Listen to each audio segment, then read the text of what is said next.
Why do I actually think about it as a sharpener? If the blade is bent or warped, maybe when you go first to cut it, you're not really going to feel it. But when you go to actually sharpen the knife, you're going to see it.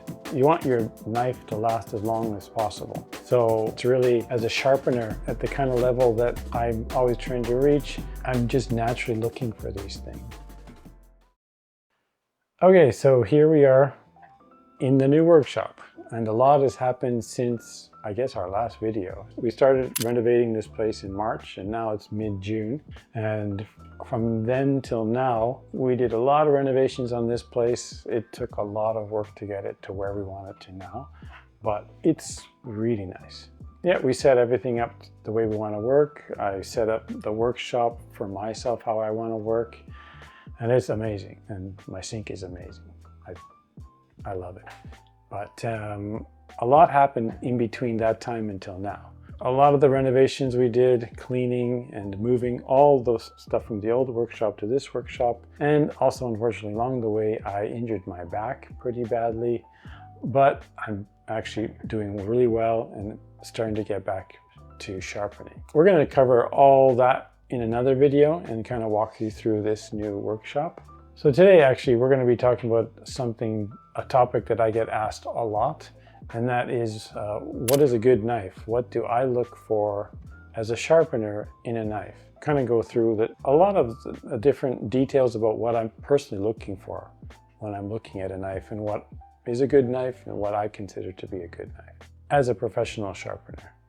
A lot of the things we're going to talk about today in this video are really the perspective or the view of a professional sharpener, and what we kind of are looking at and almost are obsessed with. So I don't really want everyone to focus so much on these points. Actually, I enjoy looking at all knives. I enjoy the nuances and the subtleties and the differences between every style of knife from each maker and blacksmith, knife maker, sharpener. I don't want people to really judge the knives, as all knives are so different, as all people are so different that make those knives. And I think it's so fascinating to see all the different knives and how each person interprets their feeling to make when they're making a knife. So, and this has nothing to do with the blacksmith or who made it. This has nothing to do with steel. This really has to do with how the blade is ground, how it's sharpened. First thing I do when I look at a blade is I always check how straight the blade is. To me, a really important thing to check, and something that just naturally I do, probably from just straightening and sharpening blades for so many years. So let me grab a kaiju here. Probably everybody always asks what the blade is. This is a kaiju I'm working on. So the first thing I always check is how straight the spine is. So I'll just quickly check from the heel or the machi area, or where the handle is, from here to the tip. After that, I always will just naturally flip the blade over and see how straight the edge is from the heel to the tip. Those two things tend to give me a really quick idea of how the blade was sharpened and how the blade is ground. After I check the spine and the edge straightness, I'll always turn the blade over this way and look at the edge shape or the edge profile. And what I'm looking for is just the shape of the blade, what it looks like, and what the condition of the blade is. As a sharpener, my eyes will always instantly go to, are there any irregularities in the shape? Meaning, sometimes blades are overground here, so this area is not touching the board. Sometimes the tip is a little bit too flat. Now, there can be multiple things that catch my eye when I'm looking at a blade. So these 3 points tend to give me a really quick reference point at how that blade, what condition it's in, and how it's going to perform.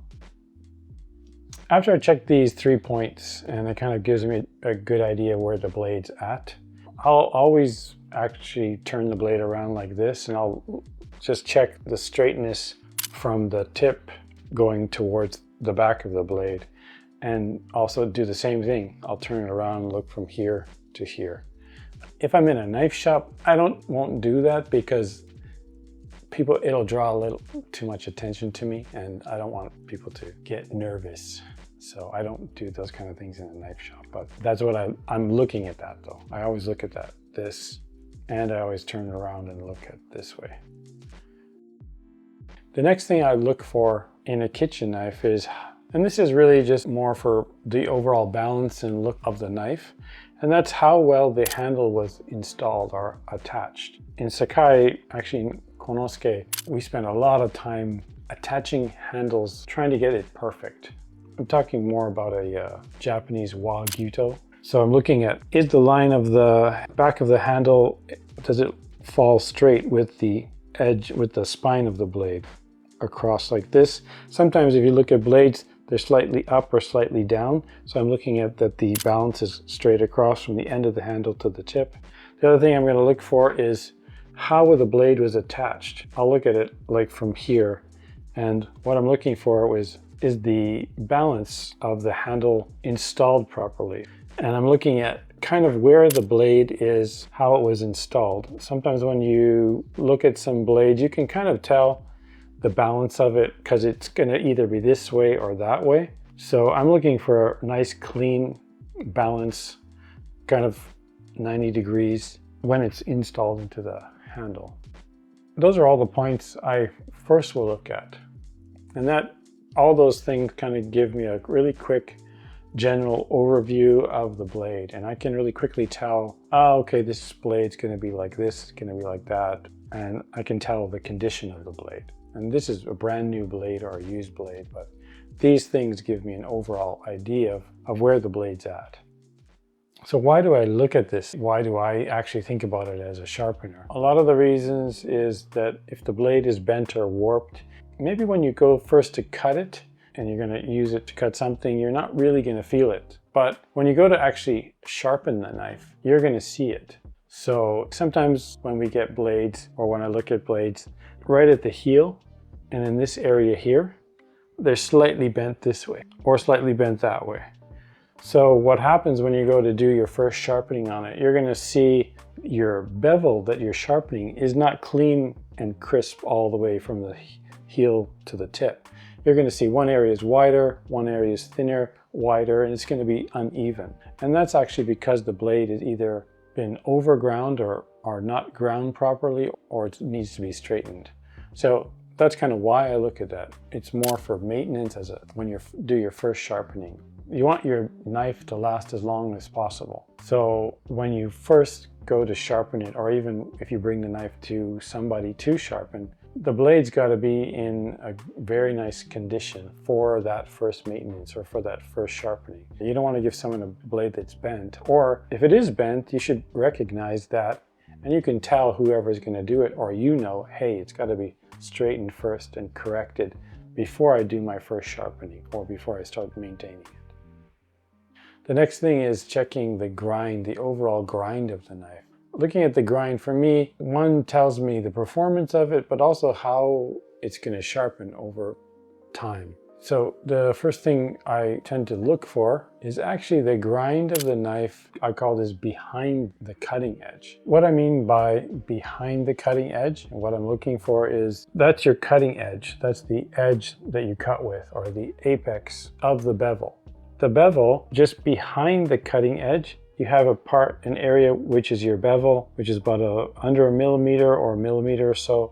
And from that point on, going towards the spine into the blade I refer to it as behind the cutting edge. The reason why I'm looking at this and why I personally like it to be very, very thin behind the cutting edge, there's a lot of knives that I've come across over the years that the first cut with your knife is amazing. But when you actually look at the geometry and the grind of it, you can see that it's fairly thick behind the edge. For me, I've always found that as a sharpener and doing resharpening for a long time, is that a knife that is not quite thin behind the edge is just going to lose performance on its first or second sharpening. And you're either going to have to either suffer you're not going to have the performance you like or want, or you're going to have to get that knife thinned in order to get your performance back. So I always look for a knife that's very, very thin behind the cutting edge.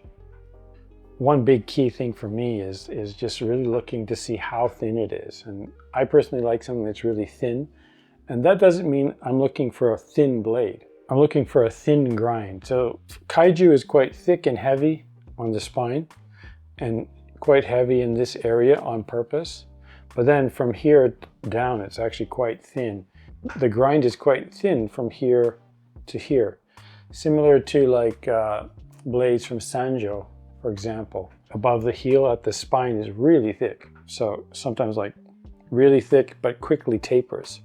So I'm not necessarily saying that the blade needs to be super thin and from the spine all the way to the cutting edge.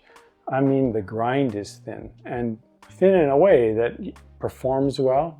It's not too thin that the blade suffers. It's too thin that it can crack, chip, but it also is quite robust on a cutting board. So it is a fine balance, but it is something that I look for. So as a sharpener, I'm not only looking for that it's thin behind the edge, but also that it does have right shape, kind of the right geometry, and that's extending through and across the entire blade of the behind the cutting edge. I'm not looking for just flat. Like sometimes you'll look at a blade, it'll be very thin behind the edge, but it's flat. There's no taper, there's no shape to it. So it's very difficult if you go to resharpen those blades. Sometimes you run into problems because it'll get thick quite quickly when you start sharpening it. So I'm looking for something actually that's quite thin, but also very strong. And that strength comes in the shape that it is behind the edge. So not just thin. Thin is great, but there's also got to be some shape, some structure and geometry to that thin area of the behind the edge. For example, that can be flat to hamaguri or flat to a very slight convex or hamaguri. It can even be hollow ground to flat. Like there's so many different variations. I find that just a thin blade is not what I'm looking for. The next point that I think is important to mention is how thick or how wide the cutting edge or the bevel is. The reason why is that if it is too wide or too thick, you can tell that behind the bevel, the back bevel or the behind the cutting edge is going to be ground a little too thick. So I always look for a bevel or cutting edge that's around 1 millimeter, under 1 millimeter, and not over 1 millimeter. I find that blades that are where the cutting edge is over 1 millimeter are just always going to be too thick behind the cutting edge. Next is edge profile. The type of edge profile I tend to like is a little bit of flat at the heel and then slowly, gradually going up towards the tip. And from the spine, it doesn't come down right away, but it gradually goes to the tip. I can show that on this kaiju blade here.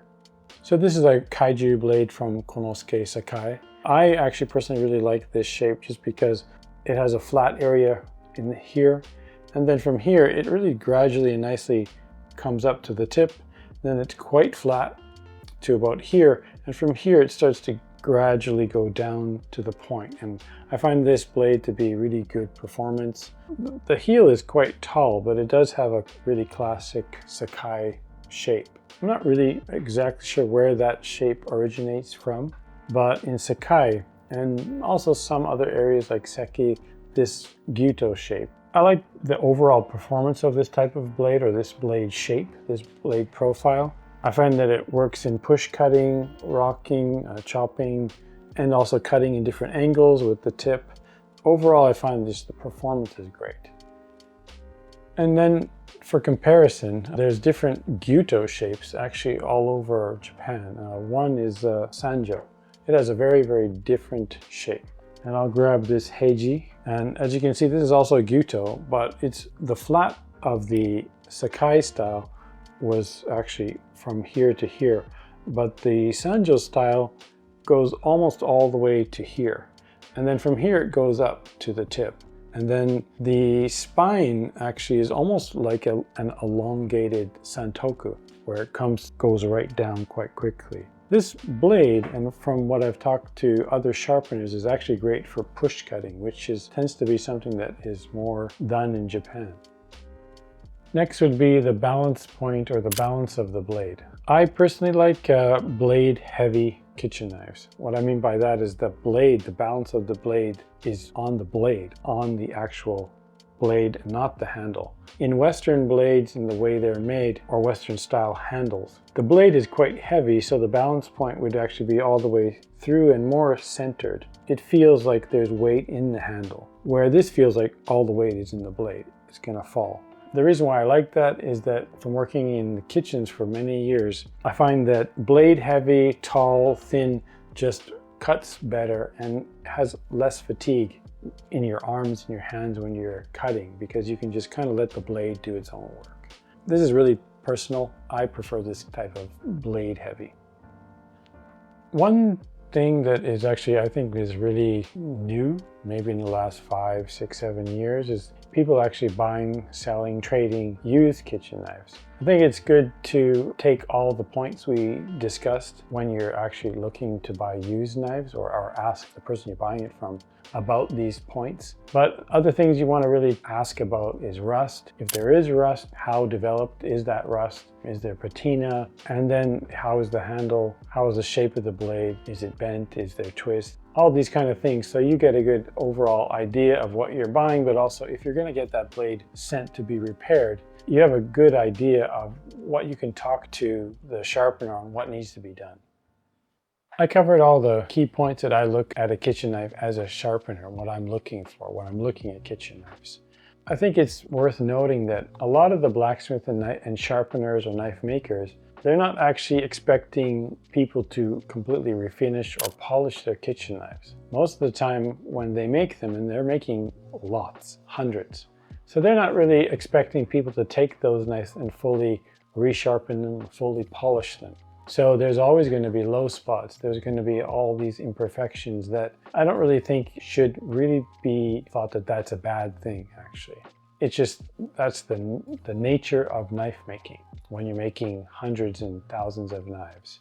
And of course, there's many different price points, many different styles, many different types of blades from all over Japan or all over the world. This is just the key points that I look for, but I don't think the blacksmiths or the knife makers needs to be judged on this. It's really, as a sharpener, at the kind of level that I'm always trying to reach, I'm just naturally looking for these things. And I thought it was interesting for people to know, because people always ask me what I look for. So I thought something I should mention. So I hope all of these points and the way my perspective or a sharpener's perspective of looking at a kitchen knife can help you in the future when you're looking at kitchen knives. I hope these tips, or the way we look at knives as sharpeners, can kind of help you to open your eyes to seeing a different view of a knife. Again, thank you so much for watching the video, and stay tuned for the next videos where we actually talk about this incredible workshop. Also, in the near future, we're going to be opening the gallery for people to come and visit. And for any updates on that, please follow our social media, our Instagram at IvanYuka, and also check back here for the upcoming videos for everything that we're doing in the workshop. But again, thanks so much, and see you in the next video. Finish. Finish. How's your back? Oh, it's okay. A little stiff. I need to lay on the floor and stretch and eat lunch.